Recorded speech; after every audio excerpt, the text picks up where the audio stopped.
ओम शांति। आज प्यारे मीठे बाबा की मुरली मंथन की डेट है 20 मार्च 2023। तो आज मीठे बाबा ने हमें सच्चा होना सिखा रहे हैं।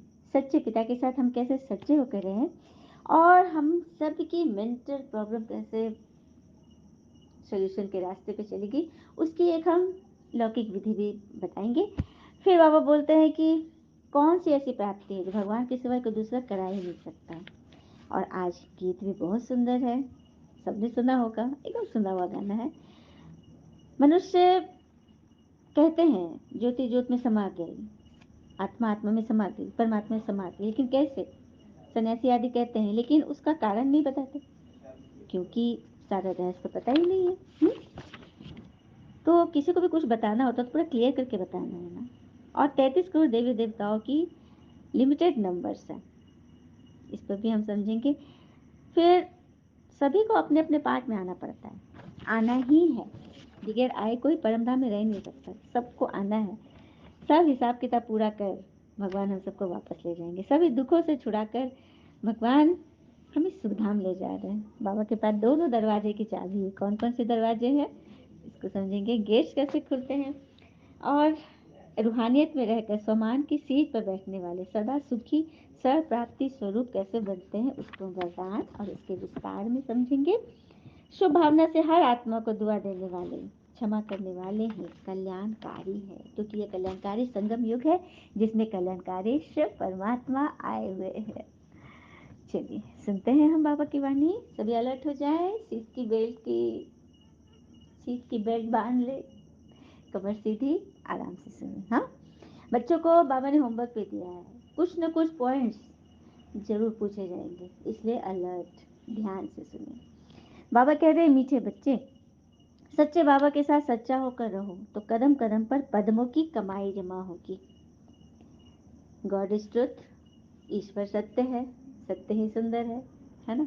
तो उस सत्य पिता हमें ये फरमान रटा रहे हैं कि मेरे साथ सदा सच्चा होकर रहो, कदम कदम पर पद्मों की कमाई जमा होगी। गवाना नहीं, देखो हमने 2500 वर्ष गवाया ही गवाया, अब तो कमाई करने का समय है, तो कमाई करो और सब पे लुटाते जाओ। तो उसके लिए सबसे पहले ना कुछ लौकिक विधि भी अपनानी है। मेंटल सॉल्यूशन, हमारे मन की शक्ति उस क्रिया से बहुत बढ़ेगी। सुनते हैं, हम जब रात में लेटते हैं ना, सोने के लिए जब आ जाते हैं अपने बेड पर, तो हम सभी ये चेक करें, नाक के नीचे उंगली ऐसे रखें या अपने हाथ रखें और चेक करें कि किस नोस्ट्रल से मतलब हवा ज़्यादा पास कर रहा है। ठीक है, यदि राइट साइड से पास हो रहा है तो फिर कोई बात नहीं है, लेकिन अगर लेफ्ट साइड से पास हो रहा है तो हम क्या करें, उस वक्त लेफ्ट तरफ करवट बदल लें, लेफ्ट तरफ करवट बदल लें और सो जाए। बीच रात में अगर नींद में इधर उधर करवट बदल भी लिए तो कोई बात नहीं, लेकिन सुबह उठने के समय हम राइट तरफ टर्न होकर ही उठे। पता है ये कौन सा योग कहलाता है हमारे वेद के अनुसार? स्वर्ग योग, स्वर्ग योग, इसको करें। तो बाबा के ज्ञान सूक्ष्म वृत्ति से तो हम करते ही जा रहे हैं, ये सब क्रियाएं भी कुछ कुछ अपना लें जो कि शरीर के लिए अत्यंत आवश्यक है, क्योंकि शरीर के द्वारा ही तो आत्मा परमात्मा से मिलेगी, जुड़ेगी और शक्तिशाली बनेगी। शरीर ही नहीं हो तो आत्मा फिर क्या करेगी? प्रश्न, कौन सी प्राप्ति भगवान के सिवाय दूसरा कोई करा नहीं सकता? ईश्वर के अलावा दूसरा कोई वो काम नहीं कर सकता। तो मनुष्यों की चाहना रहती है ना, हमें शांति व सुख मिले। शांति मिलती है मुक्ति धाम में और सुख मिलता है जीवन मुक्ति में। तो मुक्ति और जीवन मुक्ति, इन दोनों चीजों की प्राप्ति भगवान के सिवाय दूसरा कोई करा नहीं सकता। तो मनुष्यों की चाहना तो रहती है, सभी की चाहना है शांति मिले, सुख मिले। कोई नहीं चाहता कि हमें अशांति मिले, दुख मिले, कोई नहीं। और ये दोनों चीजें मिलती है मुक्ति धाम में और सुख धाम में। तो इन दोनों चीजों को दिलाने वाला भगवान ही है, उनके सिवा ये दोनों चीजें हमें कोई नहीं दे सकता। तुम बच्चों का वैसी भटकती हुई आत्माओं पर तरस आना चाहिए। बेचारे रास्ता ढूंढ रहे, भटक रहे, कहाँ कहाँ तीर्थों पर कहाँ कहाँ सर पटक रहे। उनको रास्ता बता दो कि शांति भी मिलेगी और सुखधाम भी मिलेगा, क्योंकि भगवान आ गए ना। दोनों का मालिक आ गया है।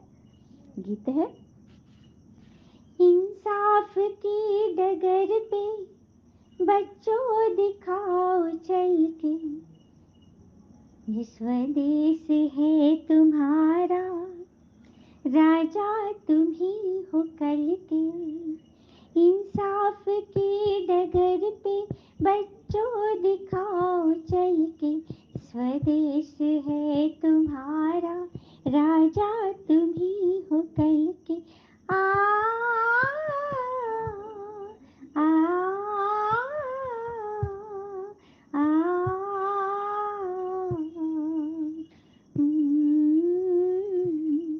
श्रीमत के बल पे तुम तो सदा ही चलते रहना, श्रीमत के बल पे तुम तो सदा ही चलते रहना, रख दोगे एक दिन तुम जीवन नया बदल के, जीवन नया मिलेगा देह भान की चिता में जल के।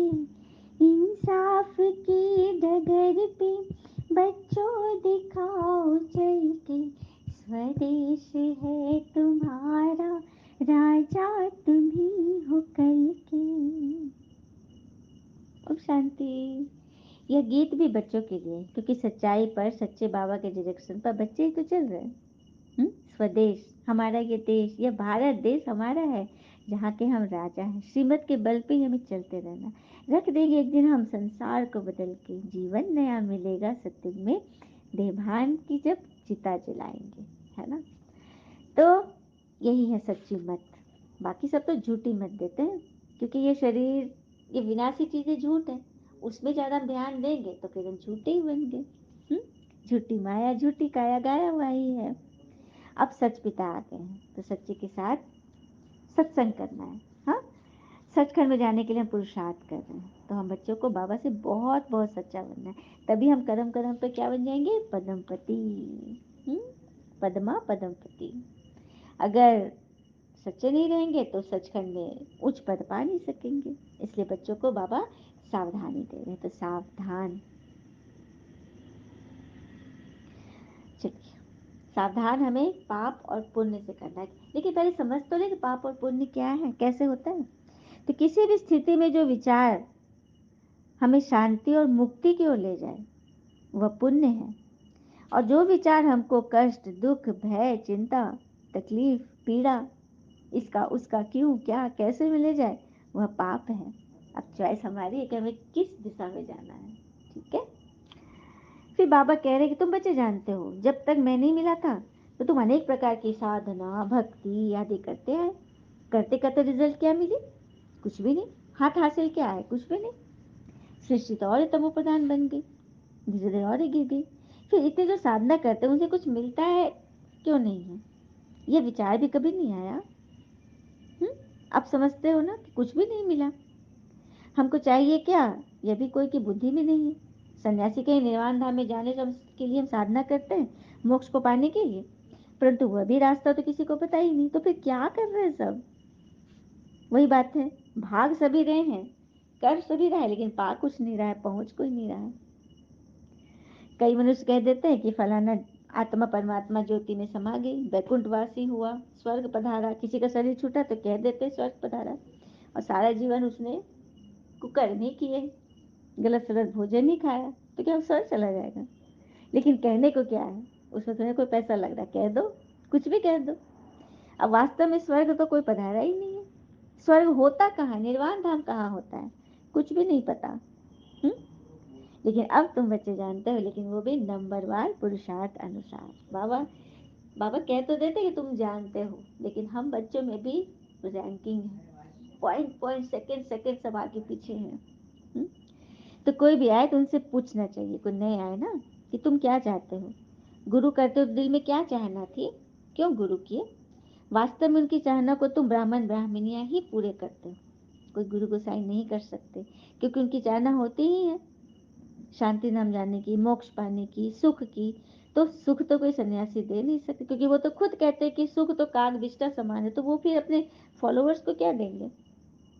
तो ऐसी इस आत्माओं पर तुम बच्चों को तरस पड़ना चाहिए, बेचारे कितना भटक रहे हैं, रास्ता ही नहीं पता है। और गाइड तो बस एक ही है, परमात्मा। वे सभी को दुखों से छुड़ाकर सुखधाम में ले जाने वाले हैं, जीवन मुक्त बनाने वाला एक ही है। तो मुक्ति, जीवन मुक्ति हमें भगवान के द्वारा कोई नहीं दे सकते। ये दोनों प्रॉपर्टी है ही बाबा के पास, दोनों प्रॉपर्टी भगवान के पास है। और कहते हैं ना, कुछ पाना है तो स्वयं पर भरोसा करो।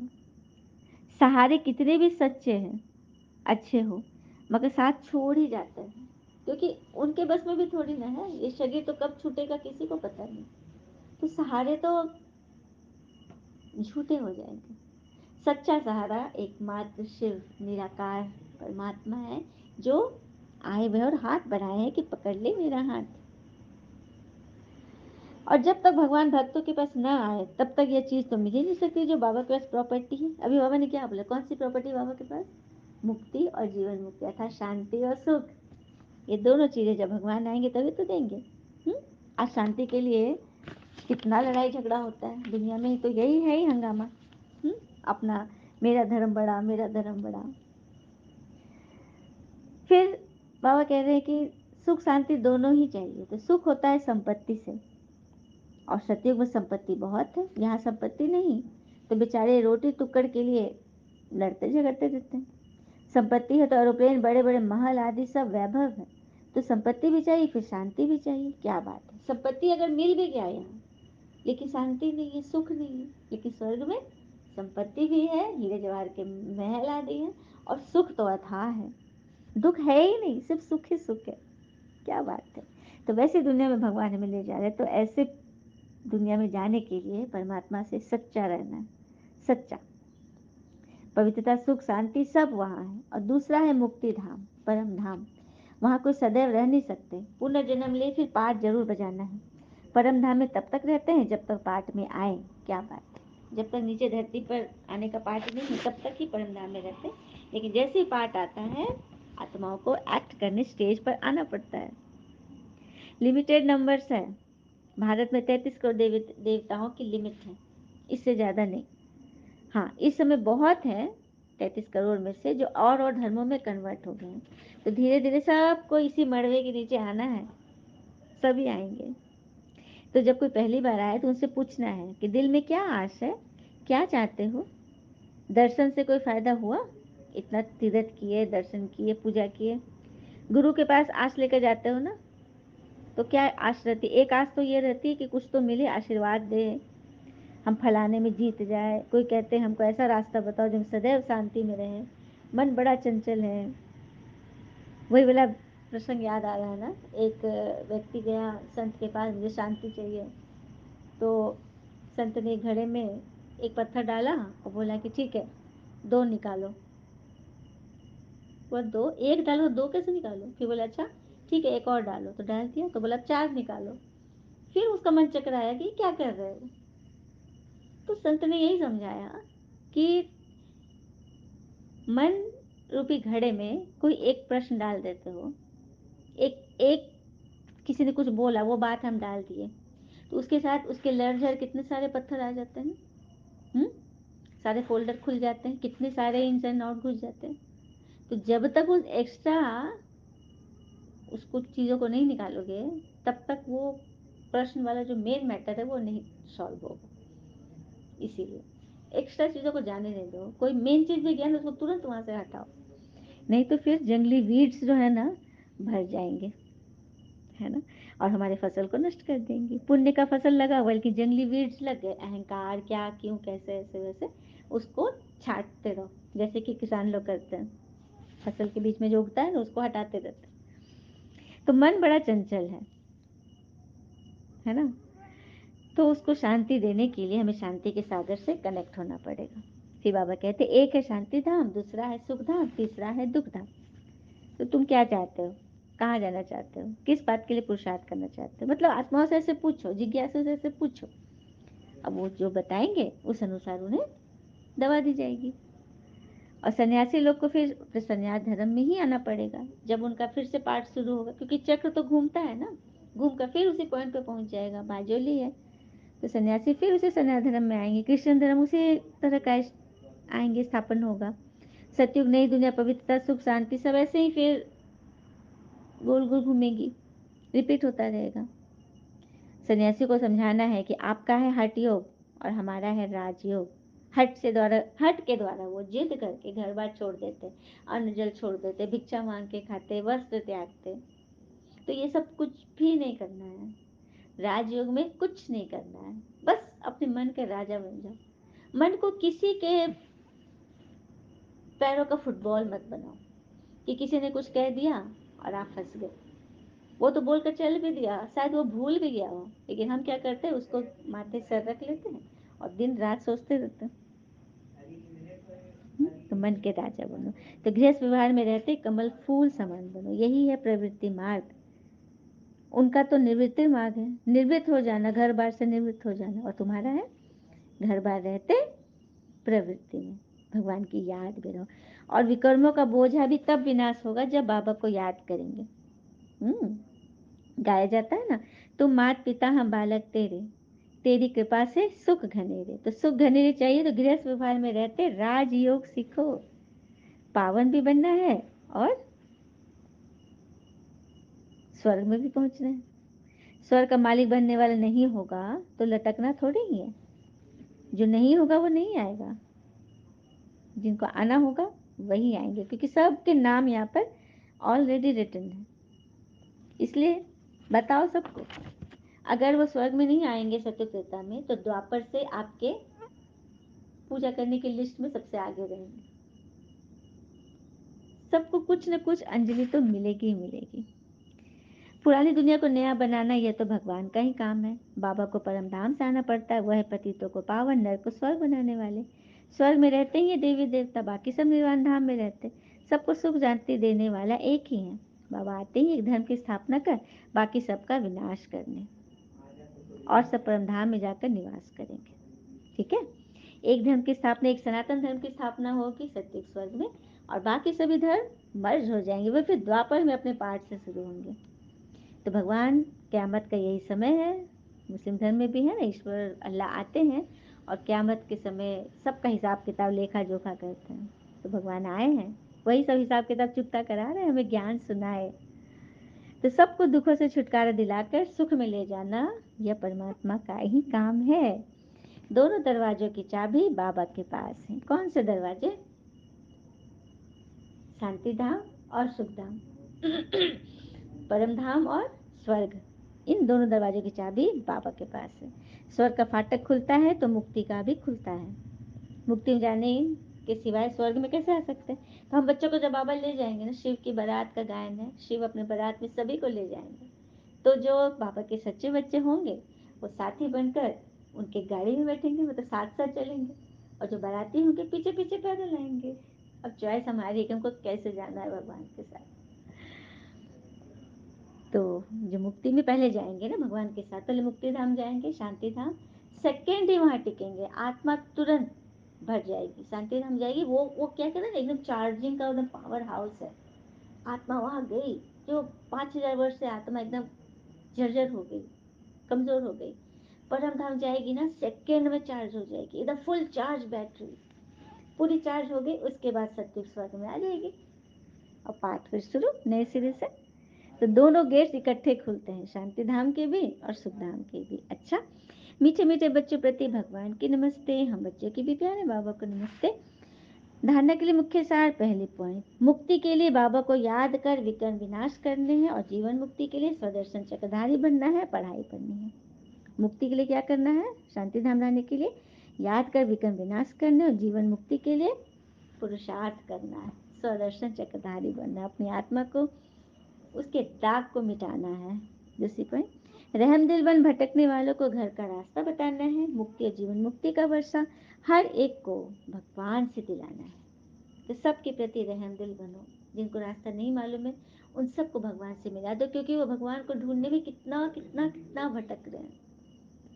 सबको सच का रास्ता बताना है ना, यही तो परमार्थ है। वरदान, रूहानियत में रहकर स्वमान की सीट पर बैठने वाले सदा सुखी प्राप्ति स्वरूप भव। तो रूहानियत में रहकर, मतलब आत्मीयता में रहकर स्वमान की सीट पर जो सदा बैठते हैं वे सदा सुखी प्राप्ति स्वरूप बन जाते हैं। हर एक बच्चे में किसी न किसी गुण की विशेषता है। सभी विशेष हैं, गुणवान हैं, महान हैं, मास्टर सशक्तिमान हैं।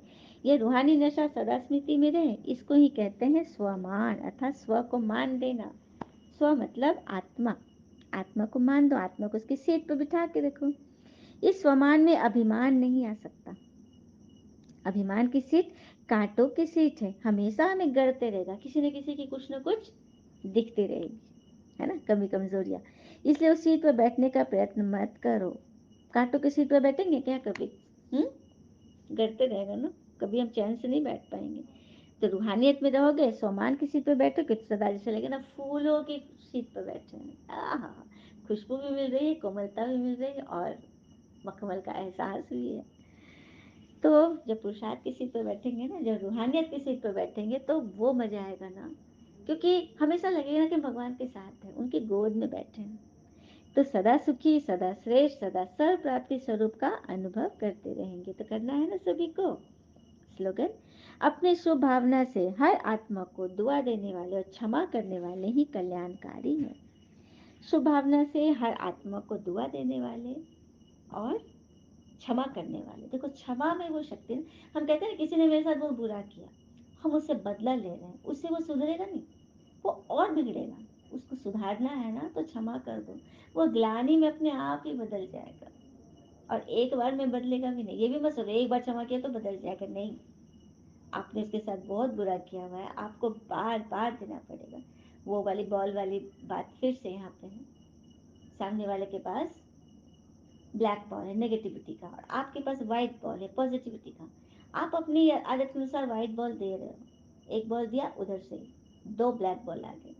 आप सोचे ऐसे चलो एक बार किया ना, फिर करते, फिर आपने एक दिया उधर से तीन आ गए, फिर आपने एक दिया उधर से चार आ गए। अब आपकी हिम्मत डोल गई, अब आपका मन चेंज हो गया। आप बोले नहीं, इसके साथ तो टिट फॉर टैट ही करना, वो जैसा करा हम भी ऐसा करेंगे। जब हम ऐसा करेंगे ना तो वो कभी नहीं बचेगा, हमें हिसाब भी चुकता नहीं होगा। तो हम क्या करेंगे, भगवान के सामने गुहार लगाएंगे, बाबा हम तो, हे देवी देवता हम तो इतना अच्छा करते हैं, सामने वाला वो समझता क्यों नहीं, कब तक ऐसा चलेगा, क्या करे कैसे करे। पता है भगवान क्या जवाब देते? वो बोलते हैं इस जन्म ना तुम व्हाइट बॉल दे रहे हो, इस जन्म ना सुथरे होके आए हो, सुधरे हुए। पिछले जन्मों में तुमने उसको 100 ब्लैक बॉल दिए हुए हैं ऑलरेडी। जब तक वो अपना 100 निकालेगा नहीं तब तक वाइट देगा नहीं। तो पेशेंस रखो, धीरज धरो, है ना। तो हर एक आत्मा के प्रति शुभ भावना और दुआ देते रहो और क्षमा करते जाओ, क्योंकि इस जन्म सिर्फ आप क्षमा कर रहे हो, हर जन्म आपने बुरा बुरा बुरा ही किया है। तो ऐसे बच्चे ही कल्याणकारी बने, क्योंकि अपना हिसाब यहाँ चुकता कर लेंगे, नीट एंड क्लीन हो जाएंगे। अच्छा, ओम शांति। शुक्र है मीठे बाबा व बाबा के प्यारे प्यारे बच्चे, आपका दिन सदैव शुभ हो। ओम शांति।